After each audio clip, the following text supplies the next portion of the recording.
நெல்லையில் போர்வெல் சங்க நிர்வாகி ராதாகிருஷ்ணனுடன் எமது செய்தியாளர் செல்வராஜ் நடத்தும் உரையாடலை தற்போது காண்போம்.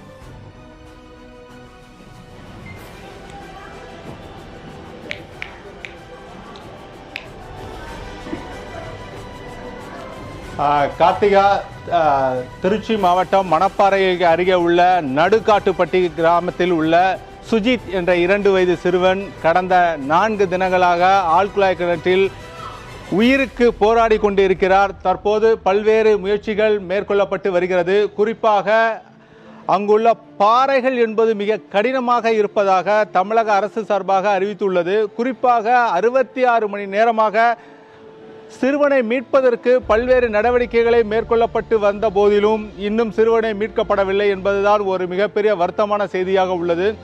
குறிப்பாக கரும் பாறை என்பதால் தற்போது மீட்பு பணி என்பது தொய்வில் உள்ளதாக தமிழக அமைச்சர் விஜயபாஸ்கரே தெரிவிச்சிருக்கிறார். இது குறித்து நம்ம போர்வெல் ராதாகிருஷ்ணன் கேட்போம்.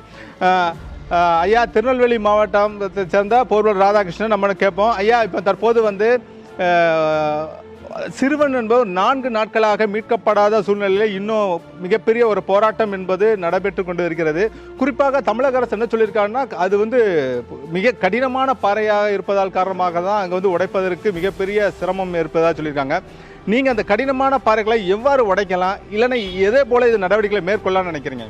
சார், எங்கள் வண்டியை வச்சு உடைக்கலாம். ஆனால் கண்டிப்பாக அதில் பிட்டு ஏமர்லாம் இருக்கிறதுனால அதிர்வு அதிகமாக இருக்கும். இப்போ அவங்க எடுத்துருக்கக்கூடிய ரெக்கில் பிட்டு கிடையாது, ஏமர் எதுவுமே கிடையாது. அது பிளேடு மாதிரி தான், நிலக்கரி, இந்த சுரங்கம் அந்த மாதிரி ஒரு இதில் கிராச் பண்ணி எடுக்கக்கூடியது. அதனால் அது மட்டும் தான் சாத்தியப்படும். ஆனால் இந்த மாதிரி ஒரு கரும்பாறனால இவ்வளோ லேட் ஆகிட்டு இருக்குது. இல்லை இப்போ என்ன ஒரு விஷயம்னா மற்ற நீங்கள் போர்வெல் எடுக்க பிட்டுக்கும் இதுக்கும் என்ன ஒரு டிஃப்ரெண்ட்டு? இது இன்னும் கரும்பாறைகளை எப்படி நீங்கள் தகர்க்க முடியும்? ஏன்னா நீங்கள் சொல்ல இந்த போர்வெல் மூலம் போடக்கூடிய பிட்டுனால எவ்வளோ ஸ்பீடாக பண்ண முடியும்? இது கொஞ்சம் தாமதமாகிறதுக்கு காரணம் என்ன? சார், நாங்கள் ஒரு 2-3 மணி நேரத்துக்குள்ளே குறைஞ்சி அந்த 90 அடியை ரீச் பண்ணிடலாம். ஆனால் இவ்வளவு அகலமான பிட்டு எங்கள்கிட்ட கிடையாது. மிஞ்சி போனால் 4.5, 6.5, 8லேருந்து 10 வரைக்கும் இருக்க வழி. அதுக்கு மேலே அகலமான ஒரு ஆள் போய் எடுக்கக்கூடிய அளவுக்கு எங்கிட்ட பிட்டு கிடையாது போர்வெல்லில். இந்த மாதிரி ஒரு ரிக்க வச்சு தான் அவங்க எடுக்கணும். வேறு எந்த ஒரு விதமான வழி இல்லை. ஆனால் இந்த மாதிரி ஒரு கடுமையான பாறை இருக்கிறதுனால இந்த பிளேடுமே சாத்தியப்படாமல் இருக்குது இது வரைக்கும். இப்போ என்னென்னா பக்கவாட்டிலிருந்து இவங்க தோண்டப்படுகிறது. இதுக்கு பிறகு அந்த போர்வெலை இணைப்பதற்கான எப்படி முயற்சிகள் மேற்கொள்வாங்கன்னு நினைக்கிங்க? இல்லைன்னா இது எப்படி முயற்சிகள் மேற்கொண்டால் விரைவாக அந்த குழந்தையை மீட்க முடியும்னு நீங்கள் நினைக்கிறீங்க? இவங்க இந்த 90 அடிக்குமே அந்த பிளேடை வச்சு குடஞ்சிருவாங்க. ரைட்டு, ஓகே, அது குடஞ்சிடலான்னு வைங்க. அதுக்கப்புறம் அந்த 90 அடிக்கு மேலே இந்த பக்கவாட்டில் உள்ள போரை போய் எப்படி இணைப்பாங்கங்கிறது இன்னும் எனக்கு தெரியல. பாவம், அந்த பையன் 4 நாளாக போராடிக்கிட்டு இருக்கான். இந்த மாதிரி ஒரு நிலைமை எந்த ஒரு பிள்ளைக்குமே வரக்கூடாது. இல்லை, இதுக்கு காரணம் போர்வெல்காரங்களும் ஒரு காரணம் தானே. என்ன காரணம்னா, போர்வெல்ல அது தண்ணி இல்லைன்னா அதை மூடக்கூடியது 2015ஆம் ஆண்டு அதுக்கான ஒரு சட்டங்கள் இருக்குது. போர்வெல்ல தண்ணி வரலன்னா நீங்கள் தான் அதற்கான ரெஸ்பான்சிபிள், நீங்கள் தான் அதை மூடிட்டு போகணும்னு சொல்லியிருக்கு. ஆனால் இந்த நிலையில் அந்த போர்வெல்லை மூடாத காரணம் தானே அந்த குழந்தை இவ்வளோ பெரிய பாதிப்பு. இன்றைக்கி அரசாங்கமே சம்பிக்கக்கூடிய ஒரு 4 நாள் சம்பிக்கக்கூடியது. ஏன்னா தமிழக மக்கள் அனைவருமே எதிர்பார்த்து கொண்டிருக்கிறார்கள் சுஜித் மீண்டு வருவாரா என்பது போல. இதுக்கு காரணமான போர்வெல் தானே. அதுக்கான என்ன நடவடிக்கைலாம் மேற்கொள்ளணும்? இல்லைன்னா நீங்கள் 2015 படி அதை நீங்கள் இப்போ நெல்லை மாவட்டத்தில் என்ன மாதிரியான நடவடிக்கைகள் மேற்கொண்டு வரீங்க? சார், 4.5 இன்ச்சு போரில் இந்த மாதிரி ப்ராப்ளம் வர்றதுக்கு வாய்ப்பே இல்லை. அதாவது 4.5 இன்ச்சு போர் வீடுகளில் போடுற போரில் எந்த ஒரு பேபி விழுறதுக்கு வாய்ப்பே இல்லை. ரெண்டாவது, நாங்கள் ப்ராப்பராக அவுட்ரு பைப்பு கம்பல்சரி வச்சு தான் ஆகணும். வைக்கலைன்னா உடனே நாங்களே போரை மூடிட்டு போயிடுவோம். 2015 மாவட்ட ஆட்சியாளர் எங்களை கூப்பிட்டு ஒரு மீட்டிங் போட்டு, எங்கள் அசோசியேட் தலைவர், செயலாளர், பொருளாளர் எல்லோரும் சேர்ந்து ஒரு மீட்டிங் போட்டு எங்களுக்கு 2015 ஒரு ஆர்டர் போட்டாங்க. அதுபடி திருநெல்வேலி மாவட்டத்தில் நாங்கள் செஞ்சுட்டு தான் வரோம். இப்போ வரைக்கும் இந்த நிமிஷம் வரைக்கும் நாங்கள் போர் போட்டு தண்ணி வரலைன்னா உடனே மூடிட்டு கல்லை போட்டு மண்ணை போட்டு அதில் வரக்கூடிய மண் எல்லாத்தையுமே போட்டு மூடி நல்லா லாக் பண்ணிட்டு வந்துடுவோம். சப்போஸ் அப்படி நாங்கள் பைப் வச்சாலுமே மேலே ஒரு க்ளோஸ் பண்ணக்கூடிய ஒரு மூடி வச்சு இப்போ வீட்டுக்காரங்களை வாங்கிட்டு வர சொல்லி நாங்கள் மூடி வச்சுட்டு தான் வந்துகிட்டு இருக்கோம் இது வரைக்கும். அப்படி ஒரு நல்ல ஒரு ப்ராப்பராக செஞ்சால் போரில் எந்த பேபியுமே விழறதுக்கு வாய்ப்பு கிடையாது. ரெண்டாவது 4 இன்ச்சு இந்த 6 இன்ச்சு போரில் பேபி விழ முடியாது. அந்த 7 இன்ச்சு 8 இன்ச்சு போடுறதுல அவுட்ரு வந்து கொஞ்சம் 10 இன்ச்சுக்கு 12 இன்ச்சுக்கு அவுட்ரு பைப்பு ஓட்டி போடுறாங்க. அந்த மாதிரி போரில் தான் இந்த மாதிரி பேபி விழறதுக்கு வாய்ப்பு வந்து அதிகமாக இருக்குது. இந்த நாங்கள் ஓட்டக்கூடிய போர் வந்து சின்ன போர் தான், வீடுகளில் போடக்கூடிய போர் தான். இதில் வந்து பேபி பார்த்தீங்கன்னா அது வந்து ஒரு சின்ன ஒரு கை சைஸு கூட இருக்காது. அந்த பிட்டு நாங்கள் பிட்டை வச்சு தான் போட்டுட்ருக்கோம். அதனால் எங்கள் போரில் வந்து நாங்கள் போடக்கூடிய பிட்டு வச்சு போடக்கூடிய போரில் வந்து சின்ன வண்டி போரில் விழ வாய்ப்பு இல்லை. பெரிய வண்டி 8 இன்ச்சு 10 இன்ச்சு போரில் வந்து விழதுக்கு அதிகமான வாய்ப்புகள் இருக்குது. அதனால் வந்து போர்வெல்காரங்களும் போர் போட்டாங்கன்னா உடனே அவுட்ரு பைப்பு வீட்டுக்காரங்க வைக்க சொல்லணும். இந்த வீட்டுக்காரங்க வந்து 5000 4000 அந்த பைப்புனால ஆகுது அப்படின்னு சொல்லிட்டு அவங்களோட பணம் இதுக்காண்டி பார்க்குறாங்க. இதனால் எவ்வளோ ஒரு ஆபத்து வருதுங்கிறது எங்களுக்கு தெரியுது. நாங்கள் ப்ராப்பராக செஞ்சுட்டு தான் வரோம். திருநெல்வேலி மாவட்டத்தை பொறுத்த வரைக்கும் நாங்கள் போடக்கூடிய போர்லேயும் எங்கள் அசோசியேஷன் சேர்ந்த எல்லாருமே வந்து ப்ராப்பராக அவுட்ரு வச்சு ப்ராப்பராக செஞ்சுட்டு தான் வரோங்க. இல்லை, இப்போ வந்து ரிக்கு இப்போ உங்களோட வாகனங்கள் மூலம் இதை தோண்டுவதற்கான நிறைய சிரமங்கள் இருக்குதுன்னு சொல்கிறாங்க. அதனால தான் இப்போ ராட்சச இயந்திரங்களை கொண்டு அதை மீட்பு பண்ணி கொண்டுட்டு வராங்க. அந்த பக்கவாட்டிலிருந்து அந்த இணைப்பதற்கு என்ன மாதிரியான முயற்சிகள் மேற்கொள்ளப்படும் நீ நினைக்கிறீங்க? இந்த குழந்தையை மீட்பதற்கு இன்னும் எவ்வளவு நேரம் ஆகும்? ஏன்னா இப்போ மிகப்பெரிய ராட்சச இயந்திரத்தை கொண்டு மீட்கப்பட்டு வருகிறது.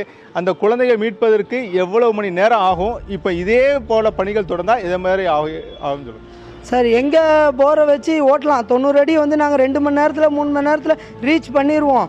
ஆனால் வந்து கண்டிப்பாக அதிர்வு அதிகமாகும். இந்த பாறை வந்து இது வந்து கரும்பாறை, சுக்காம்பாறைன்னு கரும்பாறைங்கும்போது கண்டிப்பாக வந்து பக்கத்தில் அந்த அதிர்வு அதிகமாக இருக்கும். ரெண்டாவது இந்த பேபியை போய் நெரிக்கக்கூடிய வாய்ப்புகள் அதிகமாக இருக்குது. எங்கள் பிட்டை வச்சு ஓட்டும் போது அதுவும் அவங்க பண்ணுற ராஜஸ்தானில் வந்து பிட்டு கிடையாது, வெறும் பிளேடு தான். பிளேடுங்கும்போது அதிர்வு இருக்காது. எங்கள் பிட்டில் வந்து அதிர்வு அதிகமாக இருக்கனால எங்கள் வண்டியை வச்சு ப்ராப்பராக. ரெண்டாவது எங்கள் வண்டியில் இவ்வளோ பெரிய ஒரு அகலமான ஒரு இதுவும் கிடையாது. அது பிட்டில் வந்து சின்ன சைஸ் தான் இருக்குது. நான் உங்கள்கிட்ட அப்போ சொன்ன மாதிரி பெரிய பிட்டு அந்த அளவுக்கு எங்கிட்ட பிட்டு கிடையாது. அதனால் வந்து அவங்க வந்து ரொம்ப ப்ராப்பராக தான் செஞ்சுட்டு வராங்க. பட் அது வந்து ரொம்ப பாறை வந்து ரொம்பவும் கடினமானது. நம்ம டிவியில் அந்த செய்தியில் பார்க்குறதுக்கே அவ்வளோ ஒரு கடினமான பாறையாக தெரியுது. சவுண்டை பார்த்தீங்கன்னா நம்ம போடுற போருக்கும் இதுக்கும் வந்து அதிகமான ஒரு பாறை அடிக்கக்கூடிய சவுண்டு வந்து ரொம்ப அதிகமாக இருக்குது. ரொம்ப ஒரு பாவமாக அதை பார்க்கறதுக்கே ரொம்ப ஒரு கஷ்டமாக தான் இருக்குது. இல்லை, இப்போ சங்கரன்கோயில் அருகே இதே மாதிரி ஒரு குழந்தை வந்து போர்வெல் ஆழ்குழாய் கிணற்றில் விழுந்த குழந்தைய மீட்கப்பட்டாங்க, எளிதாக மீட்கப்பட்டு. ஆனால் இந்த குழந்தையை மீட்பதற்கு ஏன் இத்தனை நாட்கள்? ஏன்னா 66 மணி நேரம் 67 மணி நேரம் ஆகும் போது இன்னும் அதற்கான முயற்சிகள் மேற்கொள்ளப்பட்டு வருகிறது. அதுக்கு என்ன காரணம்னு நினைக்கிறீங்க நீங்கள்? சொல்லுங்கள். அதான் சார், இந்த பாறை ஒன்று தான் காரணம் ஃபஸ்ட்டு.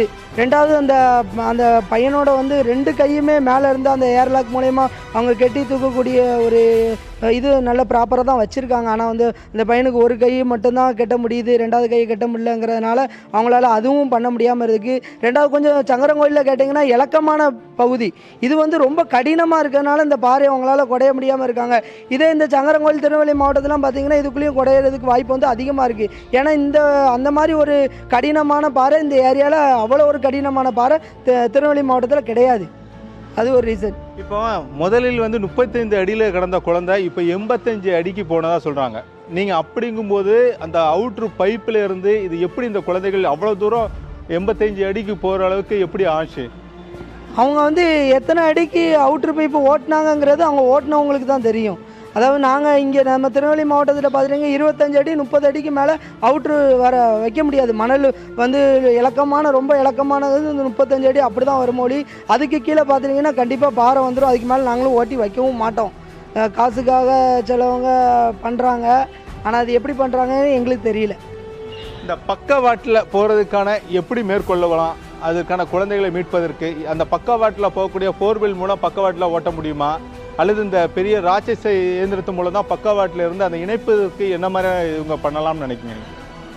அது நம்ம போகிற வச்சு எதுவுமே பண்ண முடியாது. அவங்க வச்சுருக்க கீழே போய் 90 அடிக்கு மேலே போய் சைடில் அவங்க சரி 90 அடிக்கு போயிடுறாங்க. அதுக்கப்புறம் அந்த சைடில் பக்கவாட்டில் இணைக்கக்கூடிய பகுதியில் இதே மாதிரி காட்ராக் இருந்தால் அது எப்படி பண்ண போகிறாங்கிறது இது வரைக்கும் எந்த ஒரு நியூஸும் வரல. அது எப்படி வந்து பக்கவாட்டில் நேரடியாக போகும்போதே இவ்வளவு காலதாமதமாக இருக்கக்கூடிய சூழ்நிலையில் அந்த இணைக்கு போகும்போது எவ்வளவு காலதாமதமாக ஏற்பட வாய்ப்புகள் இருக்குது? எனக்கு தெரிஞ்சு இன்னும் எப்படியும் இன்னைக்கு ஒரு நாள் ஃபுல்லாக ஆகும்னு தோணுது. அது எப்படி அந்த இணைக்க போகக்கூடிய பொசிஷன் இது வரைக்கும் எந்த ஒரு இதுவுமே சொல்லலை. எப்படி இணைக்காங்கங்கிறது இன்னும் சொல்லலை. அதை பார்த்தா தான் எங்களுக்கு ஒரு இது தெரியும் அது எப்படிங்கிறது. இல்லை, நீங்கள் இதே போல் வந்து பல மாவட்டங்களில் இன்னும் போர்வெல் வந்து மூடப்படாத சூழ்நிலை இருக்கிறது. இன்றைக்கி காலையில் கூட ரெட்டியார்பட்டின்னு ஒரு கிராமத்தில் கூட சிறுவர்களாக சேர்ந்து அந்த போர்வெல் தண்ணி இல்லாத போர்வெலை அடைச்சாங்க. இதே மாதிரி உள்ளவங்களுக்கு நீங்கள் என்ன சொல்ல விரும்புகிறீங்க? கண்டிப்பாக போர் போட்டு தண்ணி வரலன்னா போர்வெல்காரங்களும் சரி அந்த வீட்டுக்காரங்களும் சரி போரை வந்து கண்டிப்பாக க்ளோஸ் பண்ணிடணும். மண் அந்த கல் எல்லாத்தையும் போட்டு அடைச்சி ப்ராப்பராக க்ளோஸ் பண்ணிடணும். அதாவது இந்த மழை நேரத்தில் கூட வந்து மண்ணை மட்டும் போட்டால் கூட கொஞ்சம் லூஸ் ஆகி வந்து இலக்கமாகும். அதனால் நல்ல பாறையை போட்டு நல்ல கல்லுகள்லாம் போட்டு நல்லபடி ப்ராப்பராக மூடிட்டா அந்த மாதிரி ப்ராப்ளம் வராது. ரெண்டாவது இல்லைன்னா அவுட்ரு பைப் வச்சுருங்க. அவுட்ரு பைப் மேலே வரைக்கும் வச்சு ஒரு எம்டி வச்சு தண்ணி வந்துட்டுனா கண்டிப்பாக நீங்கள் மோட்டரை மாட்டிடுவீங்க. அந்த மாதிரி ப்ராப்ளம் வராது.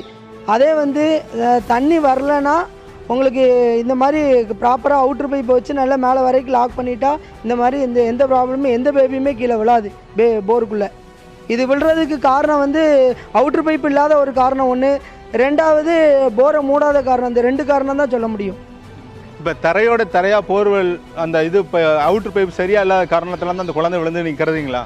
எனக்கு தெரிஞ்சு அதில் அவுட்ரு பைப்பு இருக்க வாய்ப்பு இல்லை தான். அவுட்ரு பைப்பு இருந்தால் அந்த கண்டிப்பாக போரில் பிள்ளை விழுறதுக்கு வாய்ப்பு இல்லை. அவுட்ரு பைப்பு இல்லாதனால தான் இந்த போரில் வந்து இந்த பேபி விழுந்திருக்கு.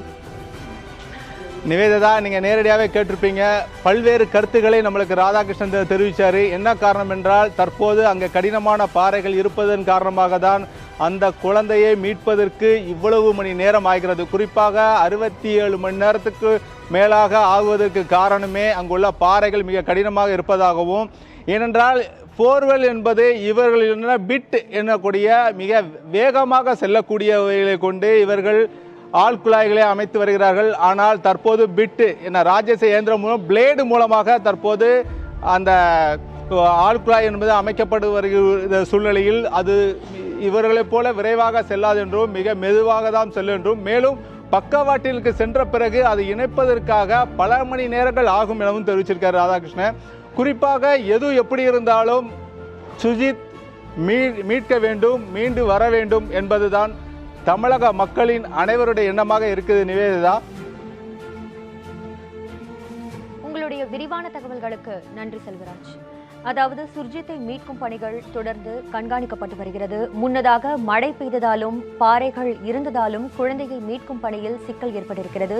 பாறைகளை தகர்ப்பதில் தற்போது சிக்கல் ஏற்பட்டிருக்கிறது. 3 நாட்களாகியும் குழந்தையை மீட்க முடியவில்லை என்ற சோகம் நீடித்துக் கொண்டே வருகிறது. ஆழ்துளை கிணற்றில் தற்போது 88 அடி ஆழத்தில் குழந்தை இருப்பதாக கண்டறியப்பட்டுள்ளது. மீண்டும் இதுபோன்ற சம்பவங்கள் நடக்காமல் இருக்க வேண்டும் என்று அனைத்து தரப்பு மக்களும் வலியுறுத்தி வருகின்றனர். மேலும் குழந்தையின் ஒரு கை மட்டுமே ஏர்லாக் செய்யப்பட்டிருப்பதாலும் இன்னொரு கையை கட்ட முடியாமல் இருப்பதாலும் மீட்பு பணியில் சற்று பின்னடைவு நிலவிக் கொண்டிருக்கிறது. போர் போட்டுவிட்டு தண்ணீர் வரவில்லை என்றால் அதனை உடனடியாக மூட வேண்டும் என்று பல தரப்பினரும் வலியுறுத்தி வருகின்றனர். குழந்தை சுர்ஜித் மீட்கப்பட வேண்டும் என்பதே அனைவரின் வேண்டுகோளாக உள்ளது.